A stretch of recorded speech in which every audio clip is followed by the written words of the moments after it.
ஒரு பொண்ணு உன்னை ஏமாத்திட்டாங்கிறதுக்காக இத்தனை பேரை பழி வாங்குறியே, உனக்கு மனுஷத்தன்மையே இல்லையா? என்ன பத்தி நீ சரியா புரிஞ்சுக்கல. இப்ப தெரிஞ்சுக்கோ.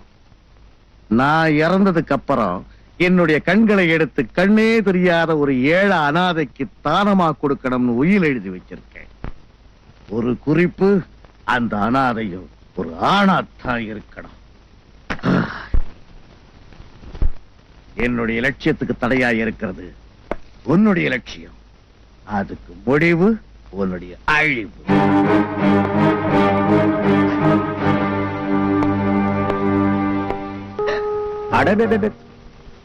தீனதயாளுவா,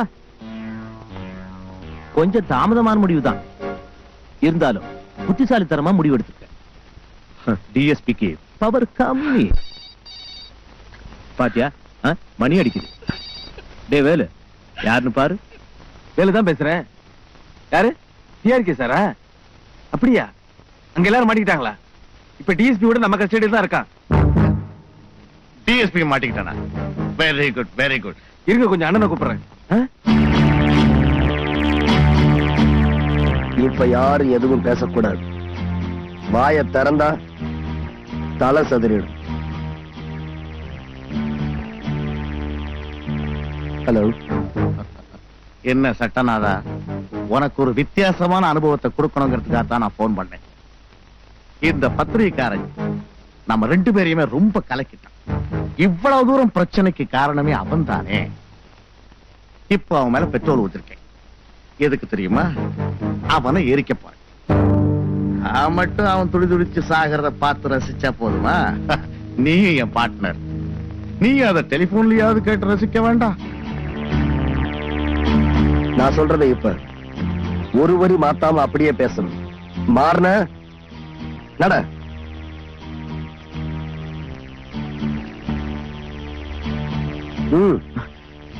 பிஆர்கே, அவங்கள ஒண்ணும் பண்ணிடாது. நானே புறப்பட்டாங்க வரேன். சரி, உன்னை எனக்கு நல்லாவே தெரியும். 5 வருஷமே பதவியில இருக்க போற உனக்கு தெரிஞ்சதை விட 55 வயசு வரைக்கும் பதவியில இருக்க போற எனக்கு எல்லா விஷயங்களுமே கொஞ்சம் ஜாஸ்தியாவே தெரியும். இந்த இடத்திலேயே உன்னை என்னால சுட்டுக் கொள்ள முடியும், ஆனா மாட்டேன். அதான்டா நம்ம 2 பேருக்குள்ள வித்தியாசம். இப்ப யாரோட அனுமதி இல்லாம உன்னை நான் கைது பண்ண போறேன்.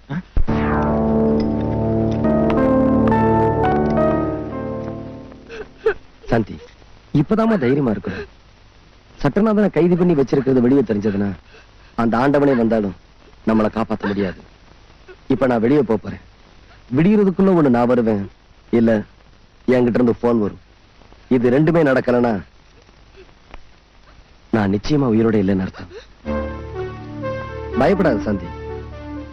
இந்த இத உனக்கு துணையா கொடுத்துட்டு போறேன். அப்படி எனக்கு ஏதாவது நடக்க கூடாது நடந்துருச்சுன்னா, உன் கையில துப்பாக்கி இருக்கு, எதிரிலேயே உன் எதிரிங்க இருக்காங்க. முடிவு என்னங்கிறத நீயே தேர்ந்தெடுத்து.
நான் சாகரத்துக்குள்ள ஒரு தைரியசாலியை பார்க்கணும்னு ஆசைப்பட்டேன்.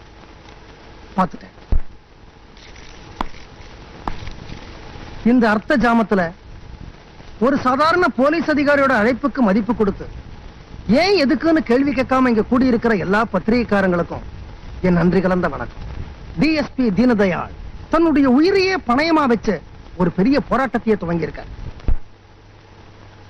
அவருடைய போராட்டத்தோட வெற்றி தோல்வி உங்க கையில தான் இருக்கு. அவரோட வாழ்க்கை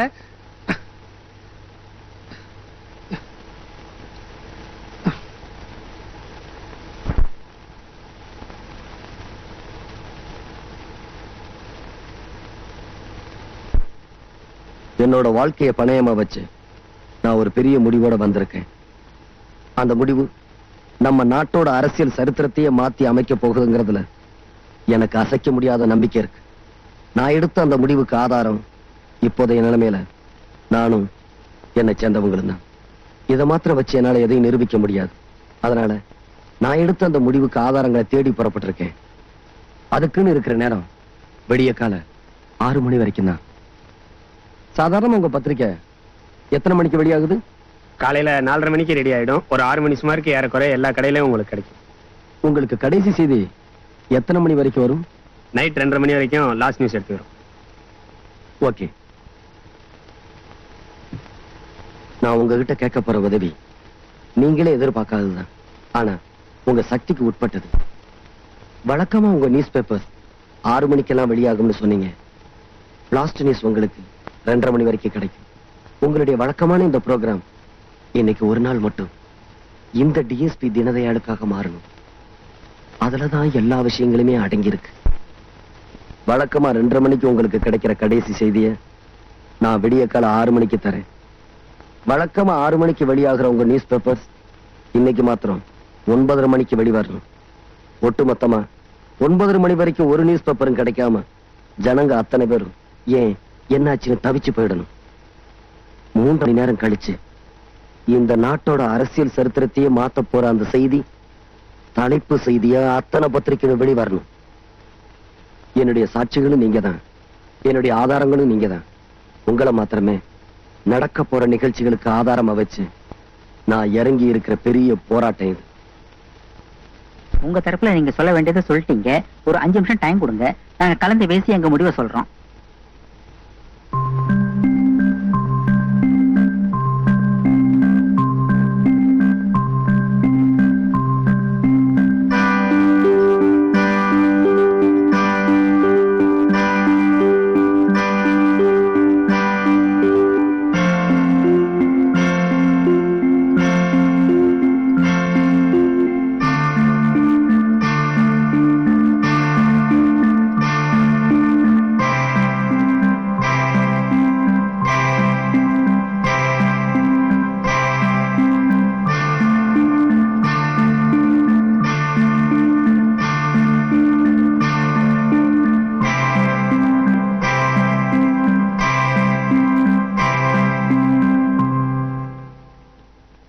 சார், நாங்க பத்திரிகைக்காரங்க எல்லாருமே உங்களுக்கு துணையா வரதா முடிவு பண்ணிட்டோம்.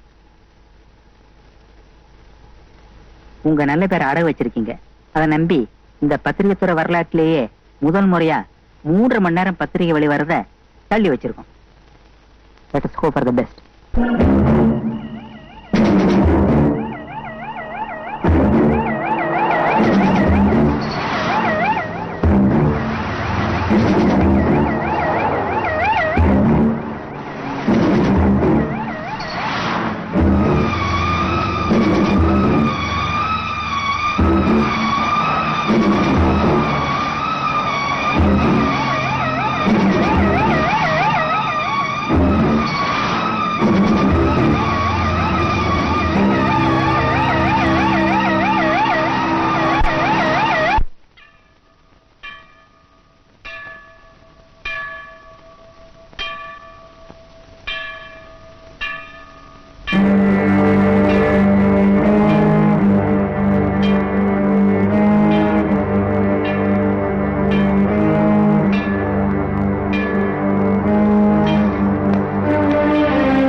ரமேஷ்,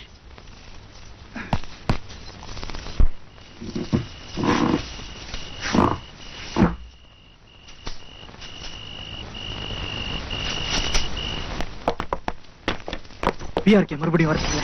நீங்க எல்லாம் இங்க இருந்து போயிடுங்க. ரமேஷ், நீ எப்படி? என்ன பத்தி கவலைப்படாதீங்க, போங்க. Be careful.